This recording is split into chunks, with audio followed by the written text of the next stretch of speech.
O podcast que você ouve agora é uma produção da Central 3.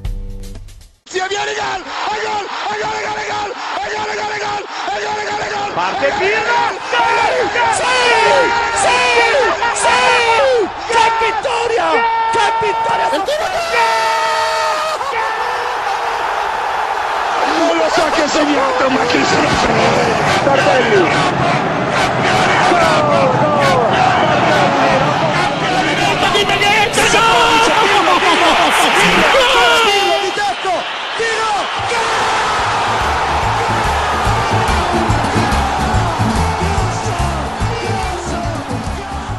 Olá a todos, sejam muito bem-vindos ao podcast da Cautiopédia, edição de número 34, vem chegando, a casa é de vocês e a gente vai falar sobre seleção italiana e vai falar muito sobre o mercado muito louco de treinadores na Itália. Na edição de número 33, a gente falou bastante sobre como as equipes ainda não tinham certezas, eram muitas dúvidas pairando sobre o ar da Série A italiana, mas nas últimas 2 semanas as equipes italianas se movimentaram bastante.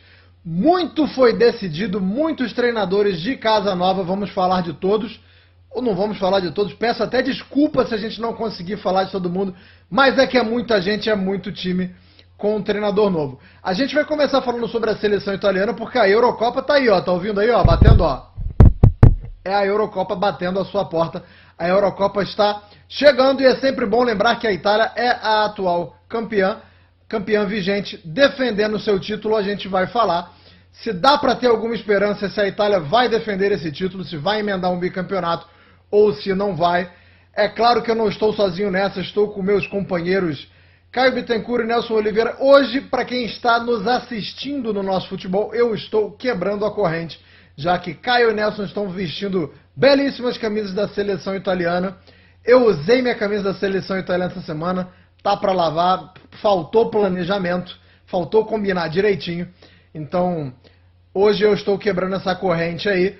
E já aproveitando o ensejo, se você tem interesse em camisas retrô, em camisas diferenciadas do futebol italiano, você pode acessar o QR Code se você está assistindo a gente no nosso futebol. Tem um QR Code aí para você, para ir direto para a loja da Cautiopédia. Lá você pode conseguir camisas interessantíssimas se você, assim como nós também, é um fã do futebol italiano e sobretudo sobre os uniformes, as vestimentas dos clubes italianos. Caio Bittencourt, de quem é essa camisa aí? Camisa de número 18, de quando é, de quem é? Bom dia, boa tarde, boa noite, Caio. Olá a todos, é de simplesmente do homem. O cabelo il codino divino, simplesmente Roberto Baggio, o homem que une todas as torcidas na Itália pelo amor a ele. Ele une juventinos que viram ele jogar, une fiorentinos que louvam ele, une interistas que talvez não tenha jogado tão bem quanto merecia, mas tem um carinho, une milanistas que foi campeão lá, une Rossoblu que jogou muito bem lá, a turma do Brescia, até a turma da capital que não viu ele nos clubes e a turma do Napoli que se arrepende de não ter visto ele jogar, porque na hora H preferiram, entre Baggio e Davi Sessa, preferiram Davi Sessa. Você lembra dele? Nem eu. Gostaria de não ter lembrado, inclusive. Mas enfim, era um suíço ruim que aí você explica por que o Napoli caiu em 2001. Tá aí, já começou leve o programa, Caio Bittencourt. Roberto Baggio, que era praticamente o Norvana unindo todas as tribos. Nelson Oliveira, que camisa é essa, de quando é, de quem é? Bom dia, boa tarde, boa noite. Bom dia, boa tarde, boa noite. Também é do homem, só que é de 94. Camisa 10 de 94. Roberto Baggio, de fato, sendo aí o Norvana. E se faltou planejamento, né, Anderson? Já que você tá com a camisa do Sassuolo, faltou planejamento pro Sassuolo e a gente não vai passar praticamente uma temporada inteira sem falar do Sassuolo, né? A não ser que faça chover na segunda divisão. E aí a gente mereça um destaque aqui no nosso programa. Sim, tem eu para falar mal do Sassuolo. Isso é o que vamos ver. Então nada por acaso, tá vendo? Eu estou representando o Sassuolo de diversas formas diferentes, não só com a camisa, mas com a falta de planejamento perdidinho, que nem o Sassuolo foi nessa última edição da Série A. Vamos começar já falando sobre a Azzurra, falando sobre a seleção italiana.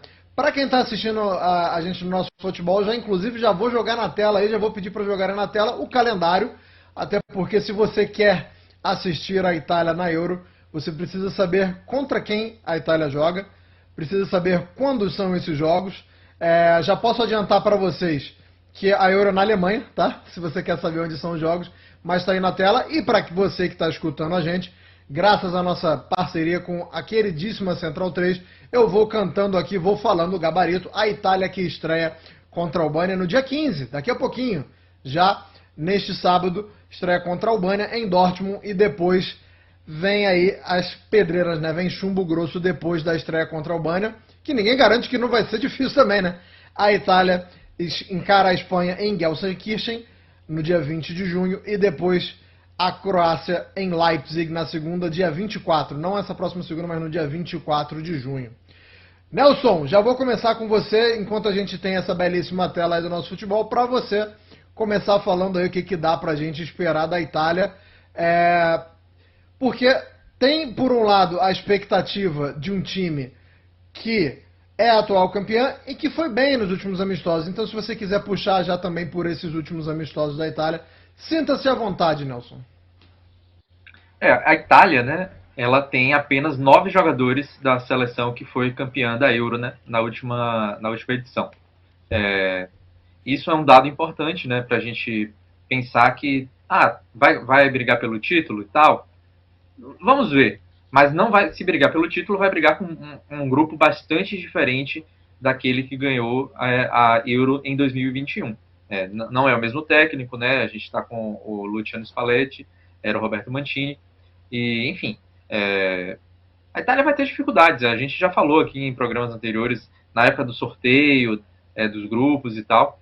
A Albânia é um país que tem bastante proximidade com a Itália, né? Até se você for ver a lista de convocados da Albânia, muitos jogadores atuam no futebol italiano, até jogadores que tiveram a primeira temporada como profissionais agora em 2023-2024 também, né, foram convocados, né, o caso do Berisha, do Lecce, a gente tem o Aslani, Bajrami, enfim, vários jogadores. Vai ser um jogo duro, porque tá aí jogadores...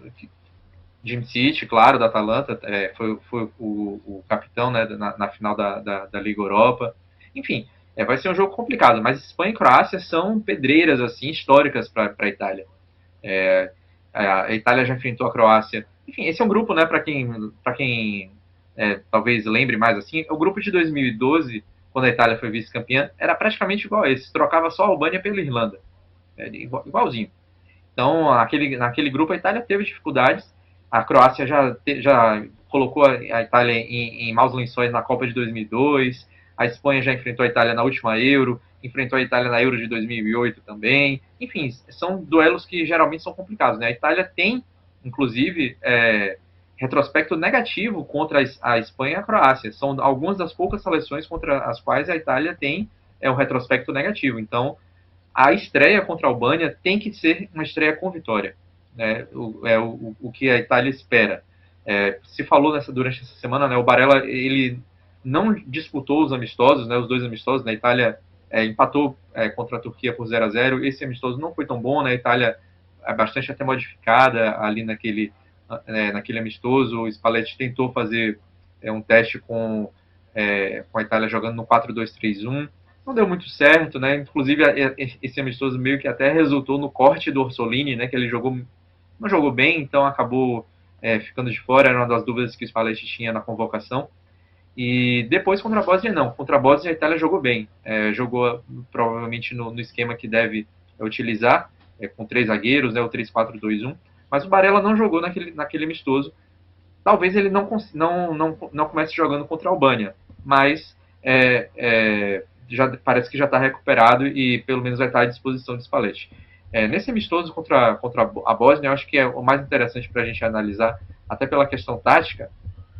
O Spalletti ele usou o Scamacca, né, pela primeira vez, que o Scamacca não disputou o outro amistoso. O Scamacca jogou muito bem esse teste contra a Bósnia, foi muito importante para a gente pensar no 9, né, que era a maior incógnita da Itália, tá no comando do ataque. Enfim, a gente vê muita gente até que não conhece muito futebol italiano e que espera que toda a geração da Itália vai ser uma geração com Buffon, Roberto Baggio, Del Piero, Totti e tal. Às vezes não vê um nome tão expressivo assim e acha que a seleção da Itália não é tão boa. Alguns até exageram e chamam a seleção de ruim. Não, é uma ótima geração. Muitos jogadores que ainda estão aí precisando também um pouco de provar um pouco mais, né?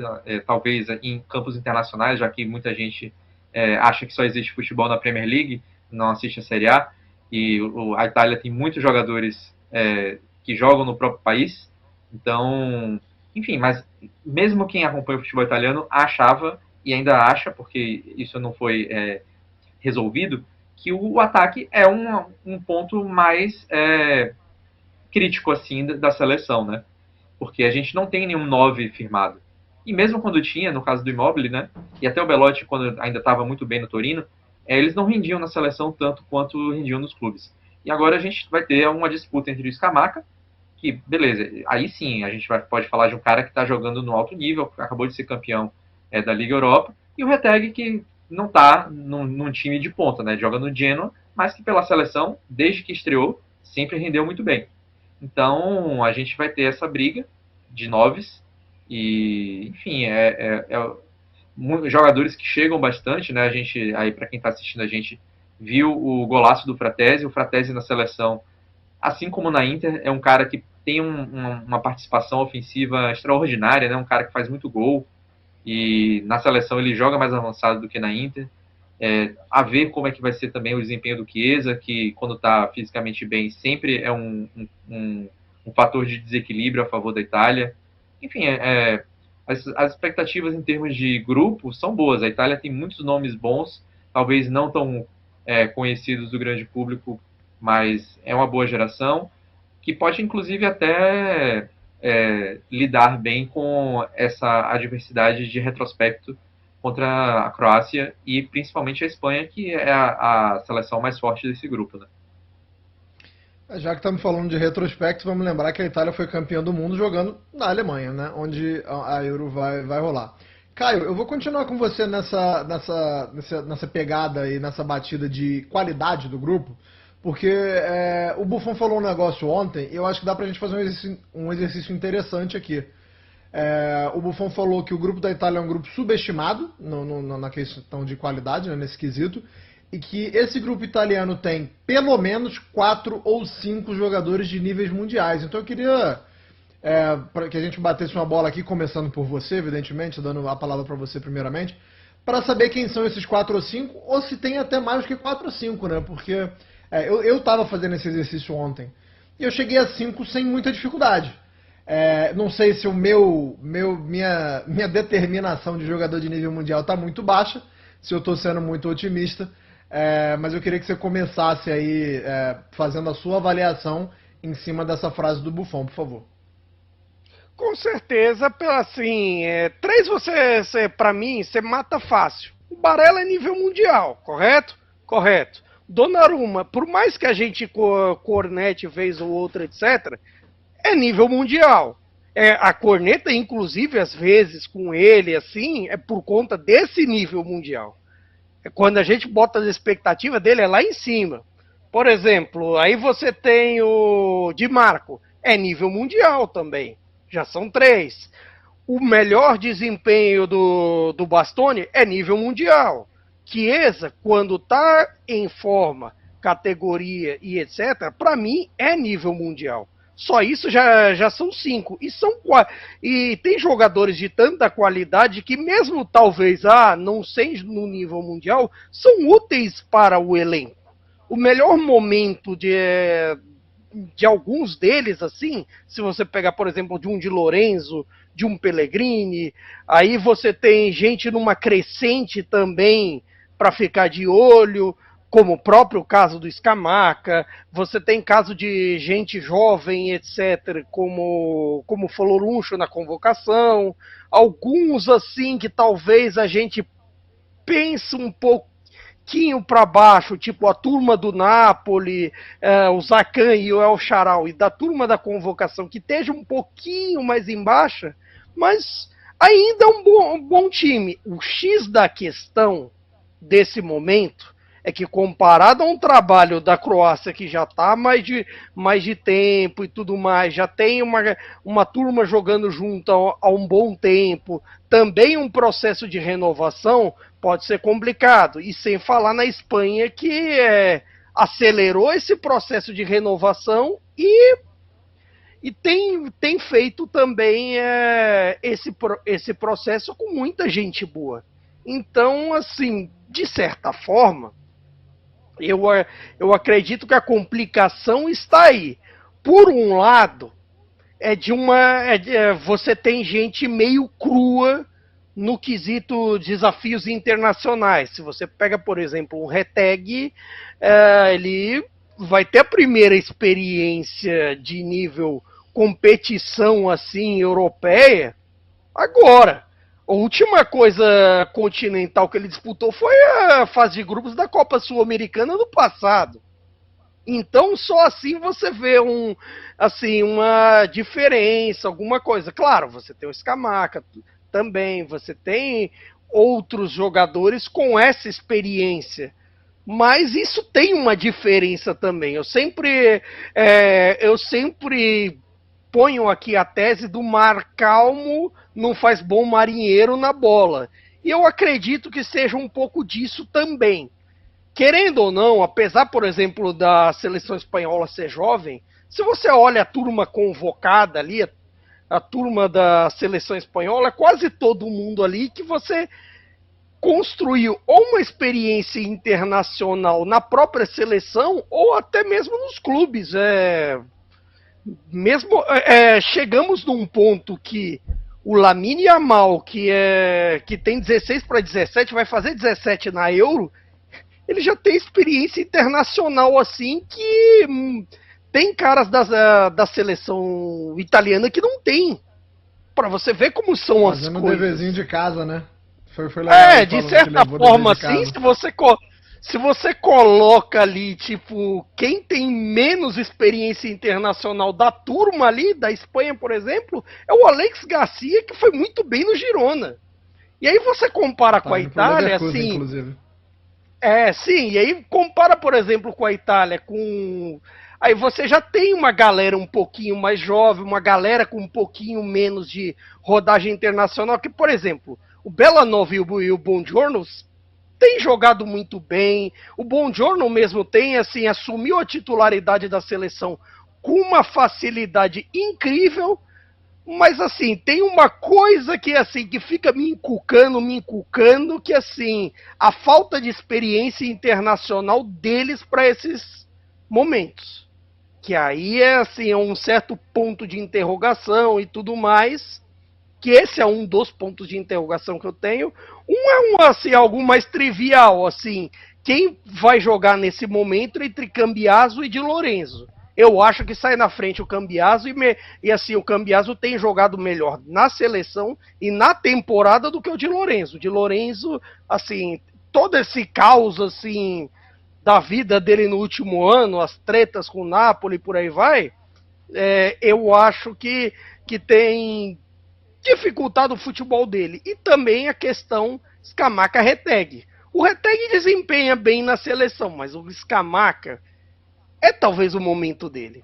E assim, a questão a questão de centroavante é um dilema até bom de certa forma, só que assim, sim, a questão centroavante da Itália, até dando um gancho para vocês aqui com a vitória, o título da Euro Sub-17 da Itália, todo o desempenho do Camarda, que é do Milan e tudo mais, ele foi bem, foi artilheiro e tudo mais, mas será que, de repente, a gente fica um pouco com medo de apressar demais as coisas com os centroavantes? Porque, assim, se você olha, a produção de defensores continua boa, a produção de meio-campistas continua boa, mas, assim, a de centroavantes parece que é uma pressa para você fazer alguém que chegue, jogue e desempenhe na seleção. Porque, querendo ou não, o Immobile, assim, ficou muito tempo, assim, com um ponto de interrogação. Mesmo na Euro, a gente malhava ele às vezes, mas assim, faltava alguma coisa. E falta Vou aproveitar o gancho que você deu, mas eu vou é um gancho duplo, né? Você me deu um gancho duplo.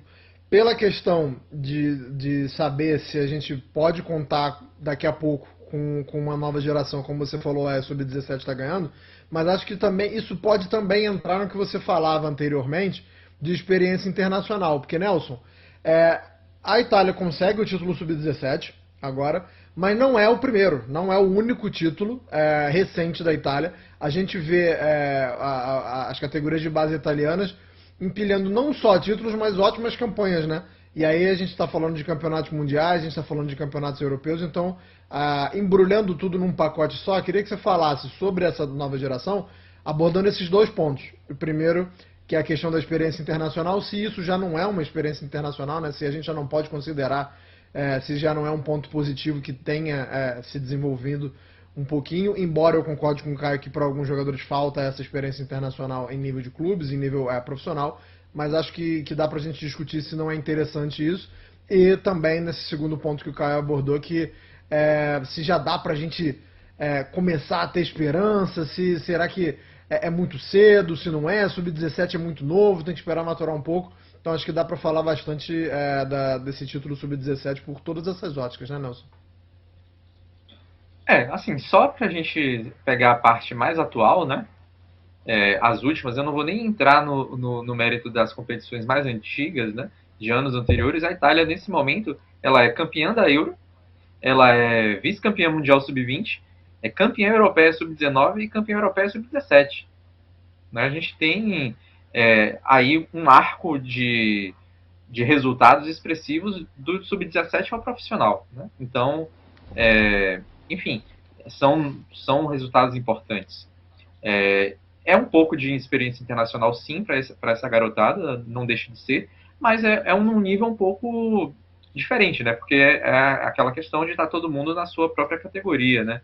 E quando você passa para o profissional, isso é bem diferente, porque você, às vezes, no caso, sei lá, vamos botar aqui no caso até do grupo da Itália, você vai ter o Yamal da Espanha jogando contra, por exemplo, jogaria, por exemplo, contra o Acerbi, né? Que é um cara de 35 anos que foi cortado, né? Agora não me vem à cabeça aqui quem seria o jogador mais velho da Itália depois dele. Acho que o Jorginho, se eu não me engano. Mas, enfim, já é praticamente o dobro da idade, né? É um nível diferente. Darmian. É o Darmian mais velho, que inclusive até é cotado para ser titular. O Darmian tem 34, o Jorginho tem 32 anos. Tá muito bem. Pronto. Então, é isso. É o dobro da idade, né? Então, é um outro nível de experiência. E também também aquela questão de que você está num torneio de tiro curto, né? Acho que o que também acaba fazendo diferença, embora a Euro também seja um torneio de tiro curto, é você ter uma experiência em torneios assim e também em torneios mais longos, mas que você também acaba entrando nessa questão nessa seara de você estar em contato com outros níveis de competição, né? Com outras escolas de futebol e tudo mais. Sobre a parte de apressar, eu tenho um pouco minhas dúvidas, porque acho que existem casos e casos. Vou falar no caso também, novamente, do Yamal da Espanha. A gente se questionaria se ali está pulando etapas. Ele está performando, ele está entregando um futebol interessante no Barcelona e também na seleção. Será que o Camarda não conseguiria entregar também um futebol legal no Milan? Na temporada anterior seria um pouco mais difícil, porque, enfim, né, tinha o Giroud ali no comando do ataque, ia ser uma concorrência grande, mas ali, será que talvez não seria melhor do que o Jovic como reserva? Do que o Okafor, que acho que rende mais um pouco na ponta? Enfim, questões, né? Agora ele vai jogar ou de repente até pagar tanto quanto se quer pagar pelos Zirkzee, de repente, sei lá, você dá um pé na bunda do Kia, nosso querido Kia Jorabichian, e aposta, né, no Camarda. Tudo bem que assim, o torcedor italiano médio, principalmente torcida de clube grande, Juve, Inter, Milan, Napoli, a dupla de Roma, todo mundo parece que tem fetiche pela compra, querendo ou não, é aquela coisa do a gente precisa ter, sei lá, ou uma contratação que feche o aeroporto, ou assim, aquela renovação de esperança. Não tem aquele negócio assim de tipo, se você contrata 2, 3 é pouco. Querendo ou não, assim, claro, também há uma exigência disso. Então, de certa forma, assim, complica um pouco para isso. E aí a gente pensa também, até num nome que ficou de fora da Euro, a gente estava discutindo essa semana a questão do Pinamonti.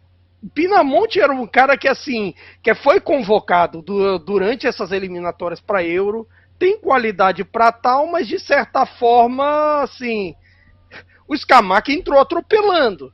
Mas, assim, para manter essa concorrência, essa força pela vaga, é importante que ele continue na Série A, que ele continue performando, mas talvez, assim, ele ainda não é prolífico do jeito que, assim, a gente, é um centroavante italiano, tudo mais. Por isso que ainda tem esse ponto de interrogação, mais ou menos assim. Então, eu acho que... Mas não dá pra ter tudo na vida, né? Porque se convoca o Pinamonti, a gente ia voltar no ponto de falta de experiência internacional. Pois esse é o X da questão. Parece que, assim, quem tem experiência internacional, tipo, não tem o nível prolífico. Quem tá um pouquinho melhor, assim, no nível prolífico dessa última Série A, também não tem experiência. Então, tipo assim, parece que falta alguma coisa ainda. E assim, é que também você tem uma certa cobrança de, tipo, você ter os Bombers, assim, no primeiro pelotão, você competindo. Nessa temporada, se você for a fundo, assim, o Scamacca não era titular absoluto da Atalanta se você pega a temporada toda. Ele chega atropelando nessa reta final, aí ganha espaço e tudo mais. Mas foi depois que ele foi ganhando e tudo mais, e mesmo assim no sistema de rotação da Atalanta, assim, não é uma coisa fixa como é, por exemplo, o Retegui no Genoa. Mas aí é uma particularidade, né, da Atalanta. Finalizando, por favor, rapidinho. O Gasperini não tem titular, né? Se você for olhar, até o Múcio e o Carnesec fizeram um grande rodízio, né? Nesse caso específico. Mas eu acho que o que falta muito, infelizmente eu vejo isso muito... É engraçado, né? A gente fala muito de vira-latismo do brasileiro, mas o italiano tem um complexo de vira-lata terrível. Os italianos na internet, nas redes sociais, ficam falando... A gente aqui falando bem da seleção italiana, falando que o grupo é bom, e eles achando que é a pior convocação da história da seleção italiana e tudo mais. Nossa. Parece até que não viram 2016, o que é que o Antônio Conte teve que convocar e fez render ainda por cima, né? A gente tem talento. Só porque os caras não conseguem ver um jogador desses que tem talento indo para clubes grandes, porque às vezes até os próprios clubes também têm esse viralatismo, porque, por exemplo... Vai que eu vou lembrar até do caso da Inter. A Inter queria o Scamacca. Negociou com o Scamacca, esteve com o Scamacca engatilhado. O Scamacca preferiu o Atalanta. Na época, a torcida da Inter estava reclamando que estavam indo atrás do Scamacca. Queriam outro atacante. Acabaram ficando com o Arnautovic. Mas, enfim, acharam que o Scamacca não era suficiente. Aí você vê, os clubes acabam direcionando até para outros jogadores.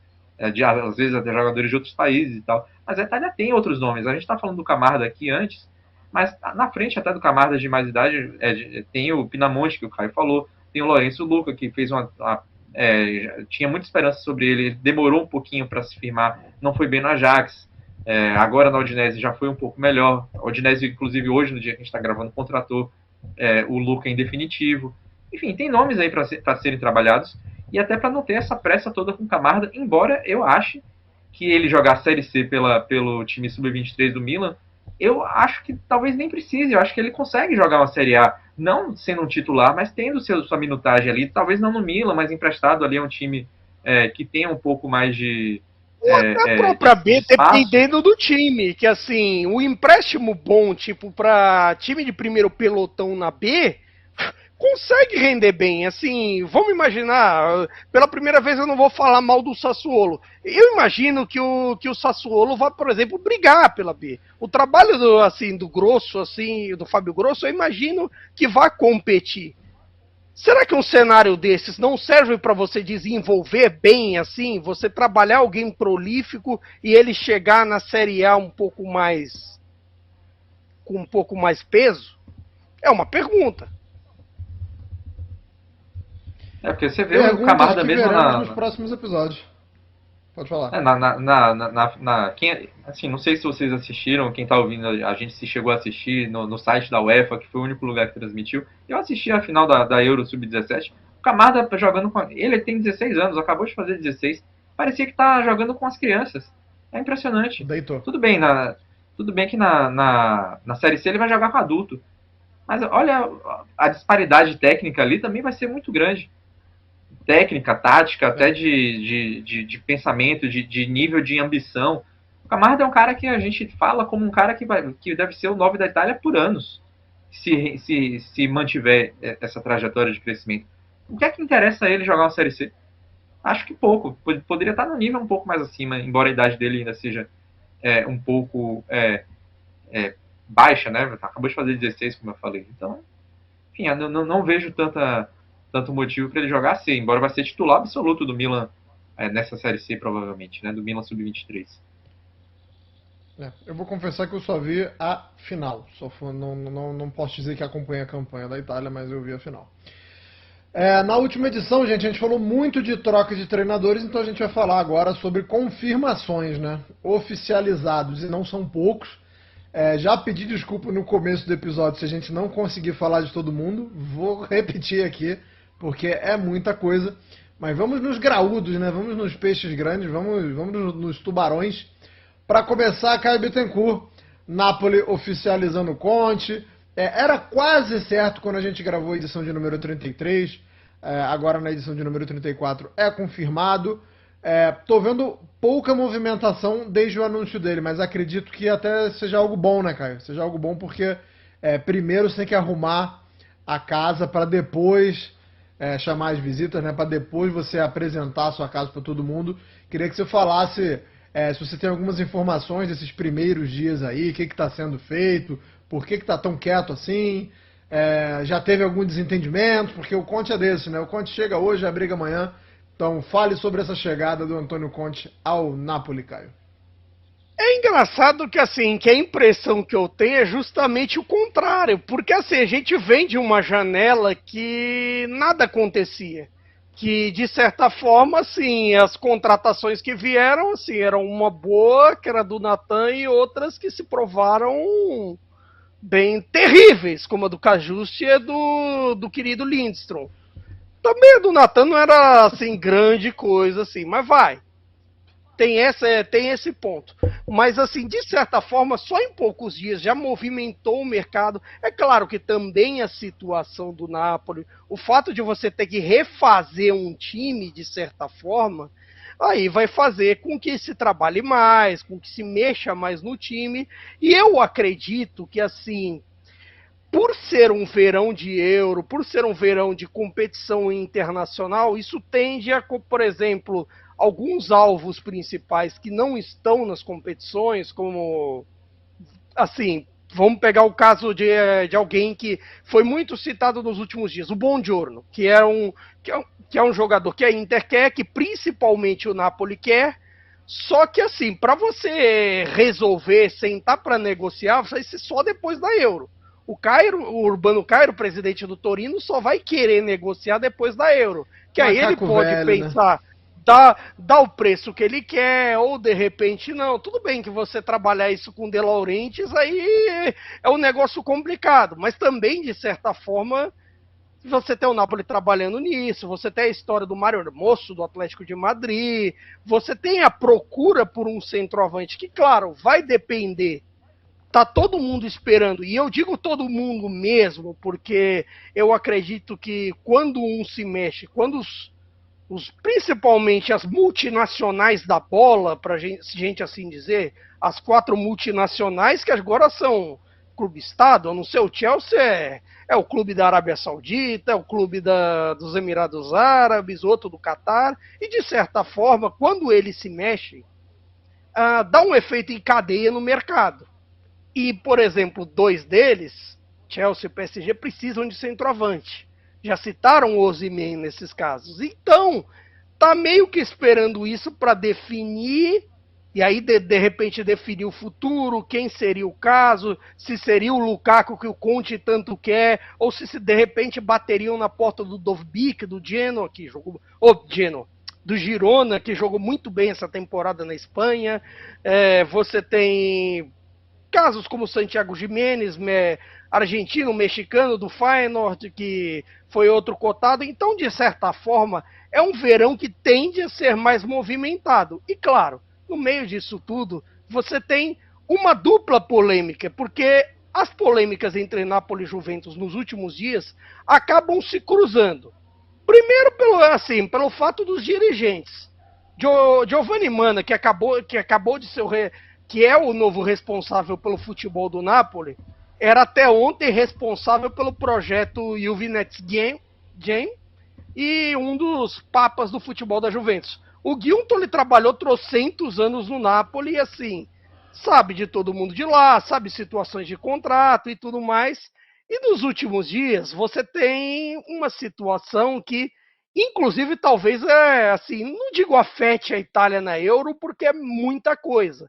Mas a situação do Chiesa na Juventus, que talvez não é lá muito boa, e principalmente a situação do Di Lorenzo do Napoli, que eu acho que, assim, é algo que tem gerado uma situação até meio de circo, porque o empresário dele, o Mário Gilfredi, todo santo dia ele fica usando a imprensa italiana para ficar passando recado, para ficar, ele vai para a Juventus, ele não vai renovar, ele se sentiu desrespeitado pelo Napoli. De certa forma, a César o que é de César, o Di Lorenzo foi desrespeitado, sim, pelo Napoli, como assim, pela diretoria, pela bagunça que foi a temporada passada, e todo o processo que começa desde quando o Rudi Garcia inventa a pataquada dele, assim, com um vestiário pacificado, com ele como capitão, etc., resolve. E se eu fizer 5 capitães e assim, dar um negócio assim que. E gerou muitos problemas em vestiário por conta disso, assim, de racha, por exemplo, do Di Lorenzo com o Juan Jesus, com o Anguissá, com outros dos chamados senadores do elenco que o Rudi Garcia inventou, foi mais um negócio. E aí, quando se racha o vestiário, o efeito é em cadeia. E creio que, assim, eu não estou tão a par com a situação do Chiesa na Juventus, mas creio que tem a ver isso também, e claro, o outro profissional que vamos citar, Thiago Motta. É isso, já, vou pegar a bola, Caião levantou de manchete e eu vou jogar ali pro Nelson. Thiago Motta na Juventus. Nelson, a gente falou muito até agora sobre como o Thiago Motta muito provavelmente vai exigir um pouco mais de intensidade desse time da Juventus. E eu queria saber se essa segue sendo a tônica, se ainda é uma previsão que a gente vai ver a Juventus se movimentando, até porque não é oficial ainda, mas acho que essa possível ida do Douglas Luiz entra um pouquinho nisso também, né, Nelson? Sim, a questão do Douglas Luiz, eu acho que para a Itália, no caso, para um jogador da Itália e que não foi convocado para a Euro, um campeão da última Euro é uma má notícia, né? Acho que o Locatelli pode dar uma rodada aí nesse elenco, vai acabar provavelmente indo para o banco, mas um ex-Sassuolo, né, já que a gente estava falando de Sassuolo também, por camisa e tudo mais. Mas enfim, a gente está num momento muito embrionário, né, porque acho que como a gente tem a Euro principalmente, né, também tem a Copa América, mas sobretudo a Euro, né, tudo vai depender muito do desempenho de muitos dos jogadores que lá estarão, né, aí em questões de mercado. Assim, envolve muita gente, né? Exatamente. Muita gente tem um fator muito procurador, muita encheção de saco e tal. É até difícil, por exemplo, a gente fazer um exercício de imaginação para falar da turma dos novos técnicos, pensa assim, sei lá, do que a gente chama de, sei lá, os 8 principais, 5 vão mudar de técnico. Por exemplo, mesmo em casos como o Conte, que a gente imagina, tem uma ideia como vai jogar, a gente não sabe se, por exemplo, se ele vai inventar um 3-5-2, se ele vai fazer um 3-4-3, 3-4-1-2. A gente não sabe, por exemplo. E assim, como é que a gente vai fazer baseado nisso? Não tem como. Saiu a notícia, acho que, se eu não me engano, foi o Pedular, até, né, o Alfredo Pedular, um desses experts em mercado, falou, o Junto ele vai fazer uma grande Juventus. Beleza, não tá me dizendo nada isso aí. Vai contratar quem? Vai ser como? Ele vai fazer como essa Juventus grande? Vai entregar uma Juventus grande pro Thiago Motta como? Vai vender quem? Como é que vai ficar isso pro balanço? Dia 30 tem que entregar, dia 30 de junho agora, fecha o balanço da temporada. E aí depois tem outra coisa, né? Até nisso até que vai a negociação do Douglas Luiz em relação ao balanço, não da Juventus, mas o balanço do Aston Villa, né? Que precisa sanar dívidas para poder não ter problemas lá com a Premier League. É isso, né? o fair play da Premier League e da UEFA, né? São diferentes e o Aston Villa tá precisando. E se fala muito, o Thiago Motta talvez não aproveite o Chiesa. Ele não treinou o Chiesa um segundo ainda. A gente não tem como falar. Não teve um jogador, não teve um tete-a-tete. Não tem, nada aconteceu. Então fica um pouco difícil até de a gente prever. A Juventus tem jogadores ali que obviamente serão adaptados ao que o Thiago Motta pensa. Não dá para a gente achar que ele vai inventar a roda. Não vai acontecer isso. A Juventus já tem um núcleo forte ali. O que me dá um pouco mais de curiosidade é saber se ele vai manter o sistema tático com três defensores, né, que o Allegri vinha utilizando, ou se ele vai mudar para o que ele produziu no Bolonha. Porque isso aí vai ter um impacto, por exemplo, na utilização do Danilo. O Danilo vai voltar a jogar de lateral, ele tem jogado de zagueiro já há um tempinho. Tudo bem que geralmente ali um zagueiro pelas laterais, mas se o Thiago Motta montar um 4-2-3-1, ele volta a ser lateral, provavelmente lateral direito. O Bremer, que desde que chegou à Itália só joga em defesa com linha de 3. Jogaria pela primeira vez numa linha de 4.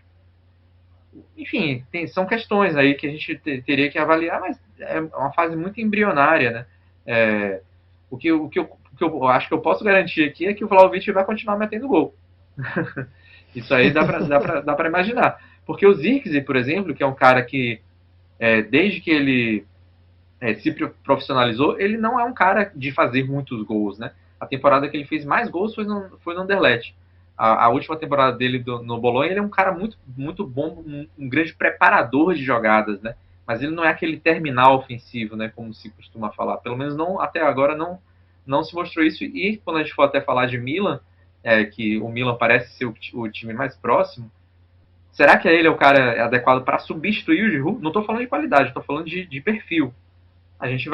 Isso pode ser uma coisa que vai fazer uma diferença no Milan ou não, porque o Milan pode formar um ataque bem levinho, né, com o Zirkzee, com o Pulisic, com o Rafael Leão, obviamente.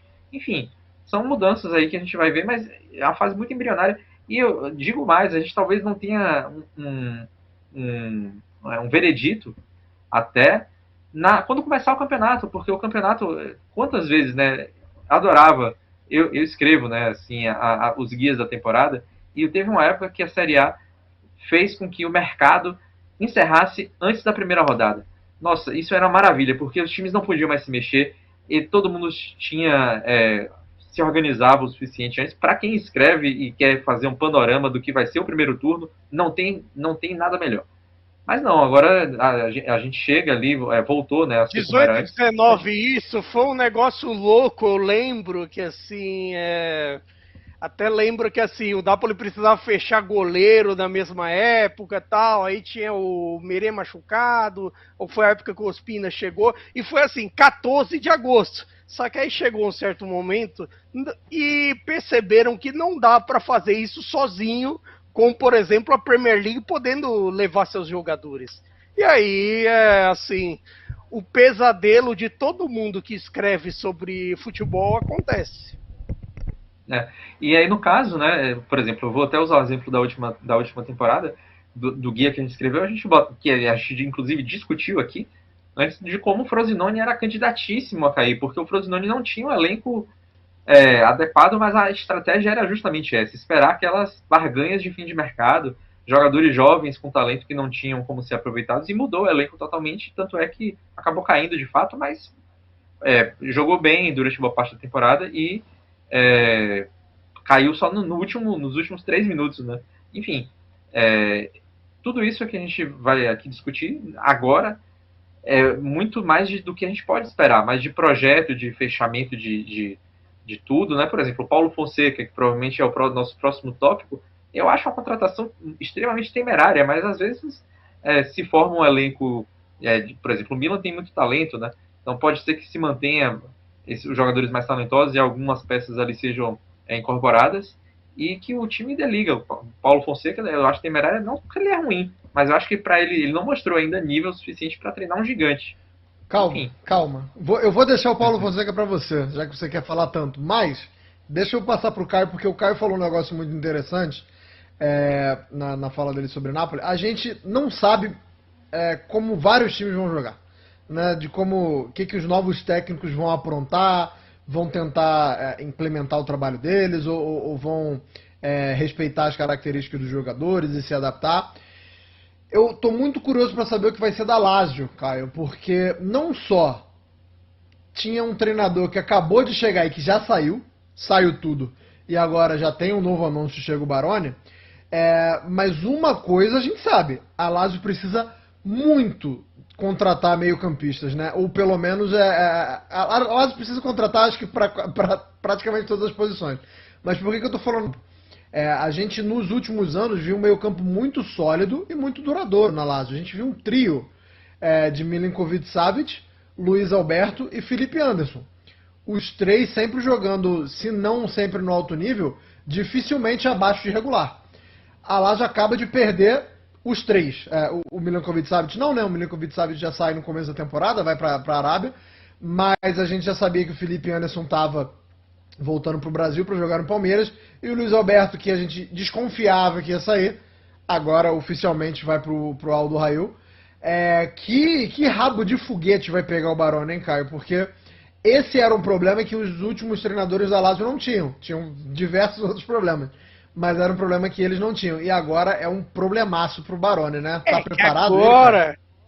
Agora você tem assim, eu acho que no caso da Lazio você tem essa questão do elenco, você tem a questão do vestiário, que assim, que foi de certa forma o que ajudou a fritar o tudo, assim, queimaram, derrubaram, na maior. Queimaram. Ficou meio claro que assim, que o vestiário não comprou o barulho do tudo e de certa forma acabou fritando ele para a imprensa, para a torcida, para Lotito, etc. E de certa forma, assim, a saída do Tudor ficou uma coisa assim que a torcida não ficou assim, nossa, perdemos o Tudor. Não, ficou uma coisa que, tipo, não ia dar. E justamente um dos caras que era até apontado como um dos problemas era justamente o Luiz Alberto. Falou-se muito do Guendouzi também, que mal chegou e, assim, de certa forma tomou vestiário, esse tipo de coisa. Então, esse tipo de coisas, assim, a Lazio pode garantir que tem um goleiro muito bom, que é o Provedel, você tem, sei lá, uma zaga ok, tem seu valor e etc., mas precisa construir principalmente a partir do meio-campo, e a gente vai ter um pontinho de interrogação, assim, para as peças do ataque, assim, quem vai municiar ou Tati Castellanos ou Immobile, assim, a gente tem o Immobile, assim, é um ponto de interrogação para mim, mas vamos ver com relação a isso. E claro, Tati Castellanos também, porque acho que assim, se falou muito, por exemplo, nos últimos da Lazio contrataram um centroavante justamente por conta dessa idade avançada dos seus homens de ataque. Por exemplo, tempo atrás falaram no Cholo Simeone do Napoli, que já é um pouco mais novo, por exemplo.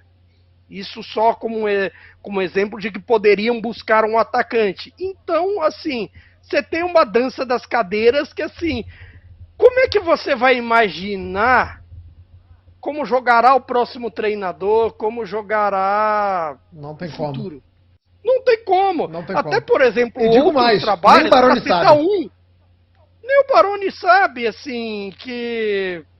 Assim, até falaram, por exemplo, do Noslin, dele levar junto dele no Verona e tudo mais, que assim, até citando o nosso companheiro Biratan Leal, que assim, ele tava reclamando que, tipo, todo mundo que faz um trabalho decente no Verona sai logo, ou porque cansou, ou porque, de repente, recebeu proposta de alguém com mais grana e tudo mais. Foi o caso nesse momento.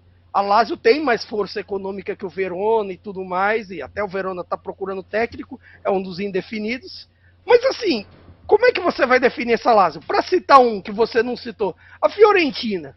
Como é que a gente sabe o que o Paladino vai fazer? Como é que vai armar o time? Por exemplo. Calma, João Kleber. Vou dar um João Kleber. Para que eu vou jogar pra você daqui a pouco. Para aí! Eu juro que você vai falar sobre isso. E a gente falou aqui tanto de gente saindo do meio campo da Lazio, ainda pode sair o Camada, que mal chegou também pro Crystal Palace, mas... o Camada voltando, é outro Nelson. que, assim, flopaço. Flopou. Flopou. Teve ali um pequeno período legal com tudo, mas é muito pouco diante da expectativa e diante do que poderia ter sido. Nelson, pode falar do Paulo Fonseca, você estava querendo aí falar de que acha uma escolha temerária. O Milan anunciou, foi hoje o anúncio, né? A gente está gravando na quinta-feira, dia 13, foi hoje ou eu tô doidão? Foi hoje, inclusive até complementando o que o Caio falou, o Verona também hoje ficou escondido, né, pelo anúncio do Paulo Fonseca. O Verona anunciou o Paulo Zanetti, né, ex-Empoli, ex-Venezia também, que como técnico novo, o que inclusive também acho uma escolha temerária. Acho que vai ser difícil ele manter, já que o Verona também tem enfim, né, se desmanchado com alguma frequência. Mas enfim, falando de Paulo Fonseca, né, a gente até escreveu, né, nosso amigo Charlie Moreira, ele escreveu no site da Cautiopédia. Para quem quiser ler, a gente pode colocar o QR Code na tela, ou então para quem estiver nos ouvindo aí, é só acessar o site da Cautiopédia, é o nosso texto mais recente, sobre como a decisão da diretoria do Milan em contratar o Paulo Fonseca é uma decisão meio que mostra como a diretoria está passiva, né? Assim, até um pouco, falta um pouco de ambição até, né? Porque o Paulo Fonseca, ele fez um trabalho razoável na Roma, fez um trabalho razoável no Lille, mas o melhor trabalho dele foi no Shakhtar Donetsk, que já tem um tempo, né? Então, e eu acho que diante dos nomes que o mercado apresentou para o Milan, até com diferenças salariais que, pelo que a gente tem ouvido, não muito grandes, eu acho que não era a melhor opção.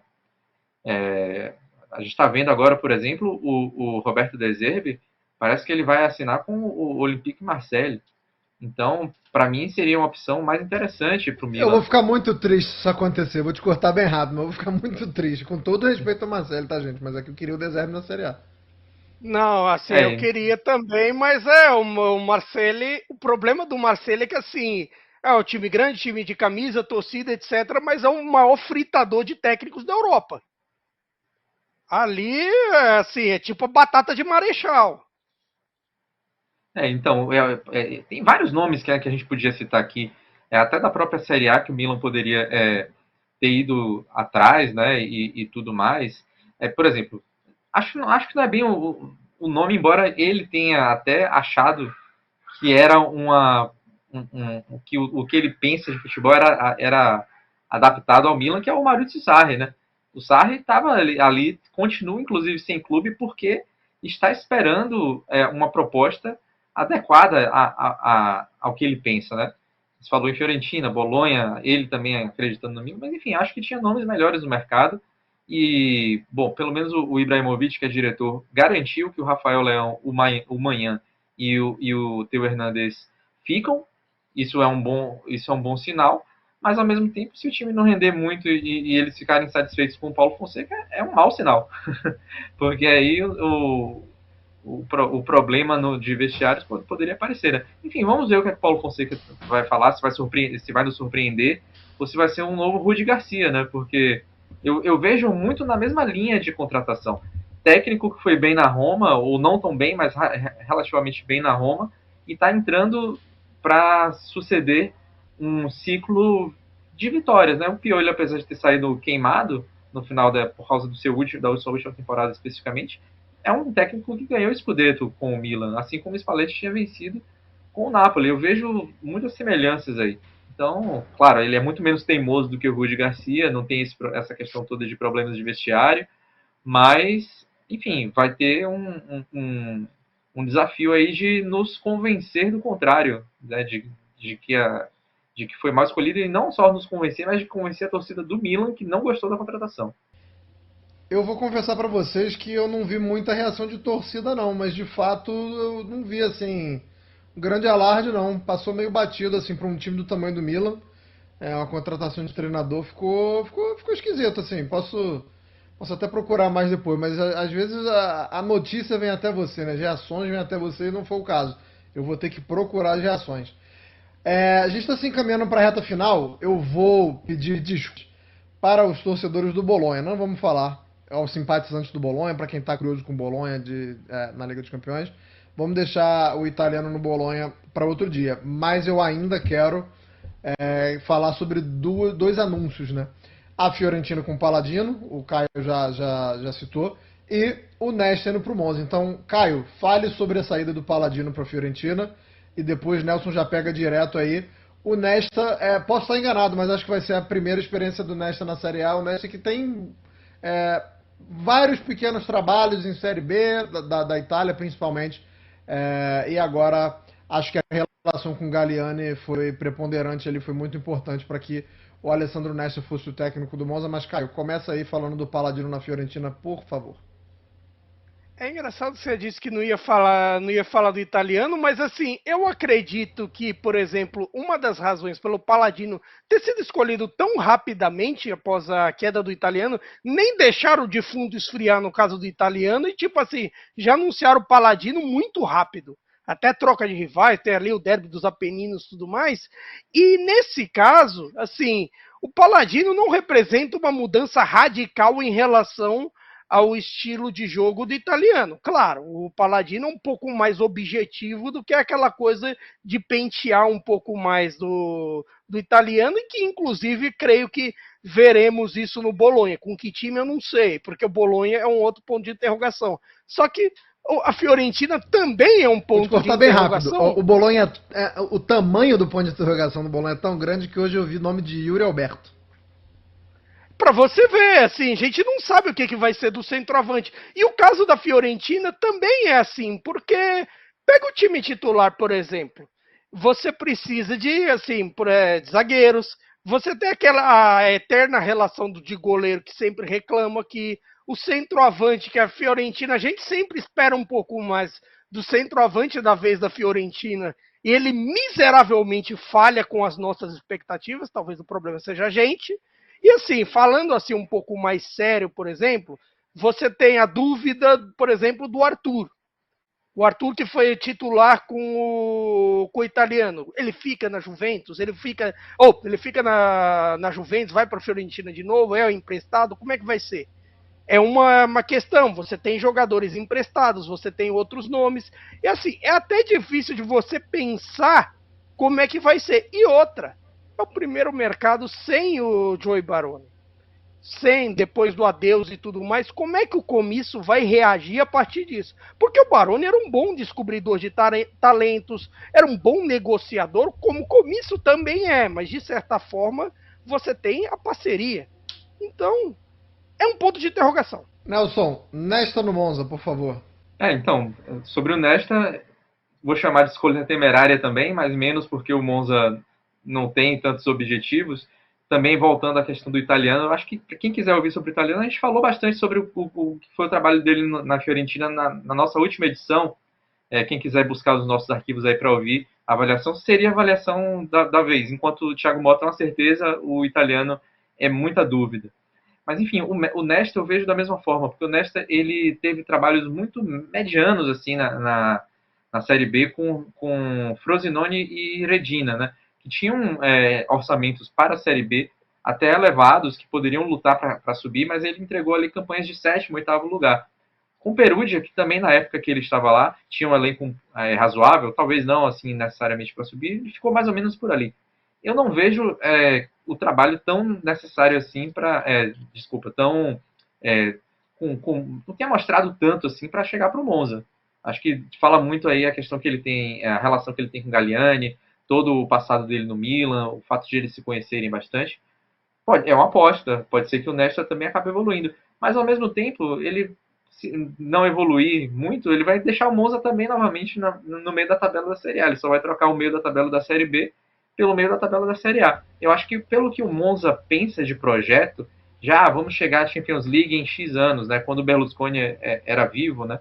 Inclusive, há 2 dias, né? Fez 1 ano da morte do Berlusconi, né? Inclusive. Então, se falava muito de lutar por vagas europeias. Eu acho que o Nesta não é um passo à frente, né, nessa direção. A não ser que ele me desminta, que melhore, mas o que ele mostrou até agora não é isso. Pode acontecer de ele melhorar, sim. Por exemplo, o De Rossi também não tinha grandes trabalhos.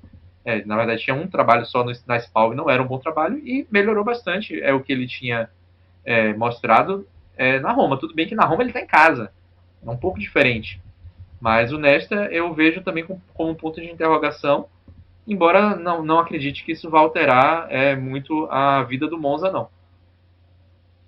Sabe o que vai alterar a vida do Monza? O Di Gregório saindo. Isso é muito mais importante do que o Nesta chegando. Galera, muito obrigado a quem escutou a gente até agora, para quem assistiu a gente até agora no nosso futebol. Da próxima vez que a gente voltar, da próxima vez que a gente tiver uma edição da Cautiopédia, vai ser após o fim da fase de grupos da Euro. Então ou a gente vai estar aqui muito tranquilo, ou será um programa histórico com o Caio chutando o balde e xingando todo mundo, e o Nelson também. Eu não, porque eu não xingo, sou um cara tranquilo, um cara calmo.